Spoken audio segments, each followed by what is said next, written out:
Brought to you by Penguin.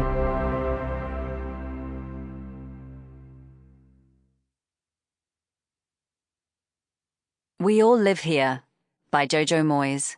Read by Jenna Coleman. Chapter 1. Lila.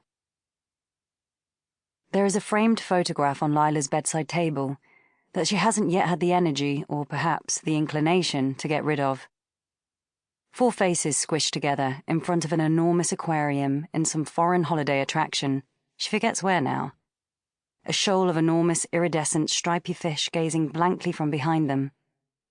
Violet, pushing up her nose with one finger and pulling down the lower lids of her eyes so that she looks like a grotesque waxwork. Celie, in a Breton shirt, also pulling a face, although given that she must have been 13 by then, a little more self-consciously. Lila, smiling vainly, as if hoping this will be a lovely family shot despite all the evidence, and Dan, his smile not quite reaching his eyes, his expression enigmatic, his hand resting on Violet's T-shirted shoulder. This last family photograph is the first thing she sees in the morning, and the last she sees at night, and although she knows she should keep it where it won't colour her day, for some reason she hasn't quite fathomed, she can't put it in the drawer. Sometimes, in her sleepless hours, she watches the strips of moonlight slide across her bedroom ceiling, glances at that photograph and thinks wistfully about the family she could have had, all the pictures of holidays that will never exist. Rainy weekends in Cornwall, exotic beaches with them all dressed in white. A joyful graduation in front of some red brick university. Perhaps Celie's wedding, proud parents at her side. All ghostly, ephemeral images of a life that have simply evaporated in front of her. And sometimes she thinks about getting a big glob of blue tack and squidging it right over Dan's face. Lila is attempting to clear a particularly stubborn blockage in the first-floor lavatory when Anushka calls. When she and Dan had bought this house 2.5 years ago, a large, quirky, estate agent speak for nobody else would buy it, doer-upper in a leafy part of North London.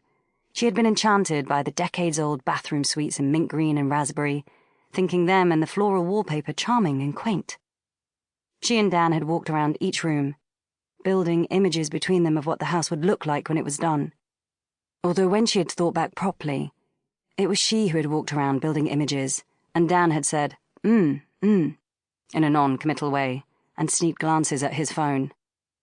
The day after they picked up the keys, the same charming and quaint plumbing had decided to reveal its true self in a malevolent series of blockages and overspills. In the pink bathroom, the one the girls used, a plunger and a twisted coat hanger now sit beside the cistern, ready for Lila, because it's always Lila's job, apparently, to attack whatever had decided to wedge itself stolidly in the depths of the bowl this time. "Lila, darling, how are you?" Anushka's voice muffles, and Lila can just hear, "No, Gracie, I don't want carnations in it. They're such vulgar flowers. No, absolutely no gerberas. She hates them." Lila leans over and uses her nose to touch the hands-free button on her phone. She gags silently as a slosh of water rides over the top of her rubber glove. "Great, marvellous," she says. "How are you?" "Fighting the good fight for my wonderful authors as ever. There's another royalty check on the way. It would have been with you last week, but Gracie is pregnant and literally can't stop vomiting. Honestly, I've had to throw away 3 office wastepaper baskets. They were an actual health hazard." Downstairs, Truant, the dog, is barking urgently. He barks at everything. Squirrels in the garden, pigeons, bin men, casual visitors, air. "Oh, how lovely," says Lila, closing her eyes as she pushes the coat hanger further in. "The pregnancy, I mean, not the vomiting." "Not really, darling. Terrible pain in the arse. Why these girls keep having babies is beyond me. I have a positive revolving door of assistance. Starting to wonder if there's something in the air conditioning. Now, how are those lovely girls of yours?" "Great, they're great," says Lila. They're not great. Celie had burst into tears at the breakfast table after apparently seeing something on Instagram, and when Lila asked what had happened, Celie had told her she wouldn't bloody understand and stalked off to school.